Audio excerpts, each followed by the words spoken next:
Hey, you guys. You're getting me twice in one day, which I guess is not a bad thing. Well, for me it is because you're interrupting my Miami Vice marathon. But something was brought to my attention, and I just needed to address it. It was kind of brought up, I guess, that I was maybe possibly trying to cross over into the urban fiction street genre, I guess. Um, and I kind of had a feeling that was going to happen when my book came out. And if you haven't seen it, this is my book cover. And just looking at the cover, you probably would think that it is a street novel, but it's not. This is a romantic love story, suspense novel, believe it or not. The cover says nothing about romance, love, anything. I fought very hard to get this cover changed, and it did not happen. Um, the storyline itself does have a lot of twists and turns. If you've read The Lies That Binds, if you read All That Glitters, if you know me as an author, period, you know I'm good for a twist and a turn. And that's my thing. I mean, I have studied authors who are the master of that.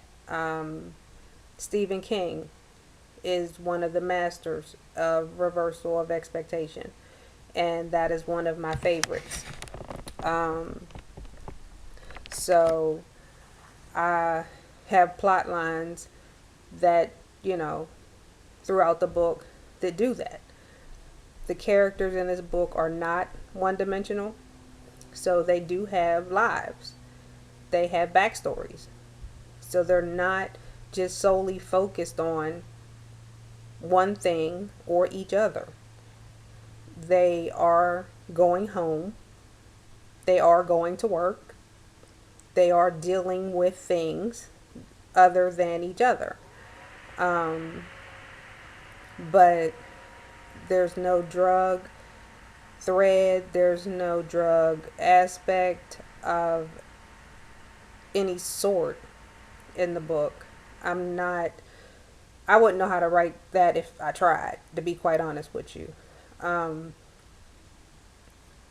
my goal when I wrote the book, I actually found a story about a drug bust here in Gwinnett County, Georgia, called The Four Horsemen. And you can Google it if you want to. And it was probably, I believe it's one of the biggest drug busts in the state of Georgia. And it was something like $500 million or kilos or something like that. And they called in DEA from everywhere. And I used that as my way of, as my avenue to bring to life Trip Spencer, because they brought in DEA agents from New Orleans. And he had been there, he moved there once his father passed. And his father was very abusive when he was growing up to him, his mom, his sister. So once his dad died, he moved. And he wanted to get as far away from Atlanta as he could. So once he got back home, he wasn't ready to deal with everything that was basically still sitting here waiting on him: emotions, feelings, everything that was waiting on him in the form of his best friend, Idalis, who he had known since he was little. And of course, Idalis being engaged to Lincoln, who was an Atlanta police officer, you know, she too had to face a lot of things that she had been avoiding for many years.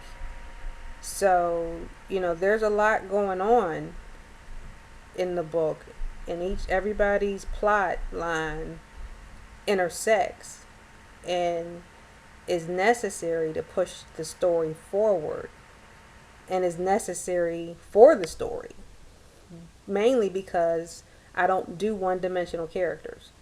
all my characters are three-dimensional, at least three-dimensional. So I feel like when you watch a movie, everybody is not just standing around, waiting for the next thing to happen. Everybody is doing something, whether it's something to move the movie forward, going home, um, whatever. And the same thing with the book. They have lives. They're going home. They're going to work. Dallas and her twin sister are going out to eat. There's just different things that are happening, but at the same time, there are also things that are big things that are happening that are moving the book forward. But I just wanted to clarify that I have not changed as an author. If anything, I'm hoping that once you read it, you will see some growth as an author in me, because that's what I strive for my readers. My characters as well. Every single character, from my main characters to my secondary characters, all have an arc. They all have some sort of growth that they have to go through, or that I put them through, because nobody's the same way they were at the beginning of the book that they were there at the end of the book. So we're all going through a process, and sometimes that takes a lot. And I feel like we all put in a lot of work and a lot of time, a lot of energy, to give you guys a great story with a lot of twists and a lot of turns and a lot of surprises and a lot of laughs. I've been told there are a lot of funny moments too, just because I'm that type of person.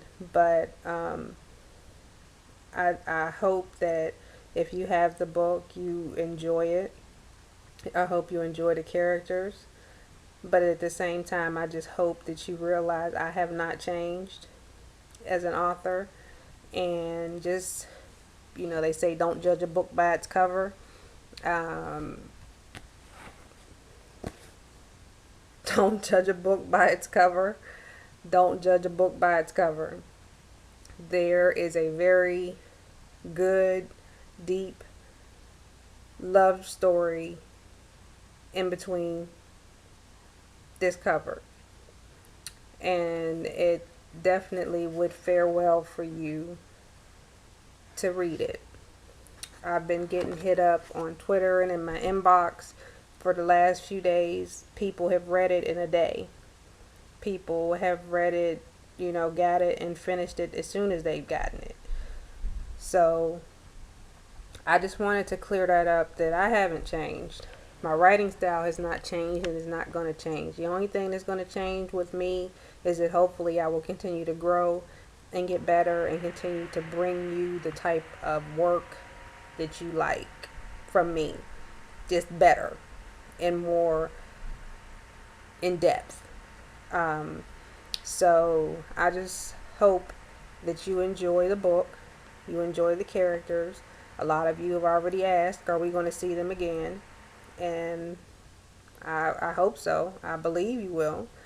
Especially with all the questions that I'm getting about them. I guess I can give you a solid yes, you probably will see them again. So just like I said, don't judge my book by its cover. I am a romantic suspense author. I will always be a romantic suspense author. And I'm not changing, not trying to be urban lit, street lit, or any of that. I just happened to get caught up with a cover that I couldn't change. So that's pretty much what happened. But I just wanted to clear that up. And I guess that's all I have. So I am going to get back to my Miami Vice Marathon and my ice cream. So I guess I will see you between the pages.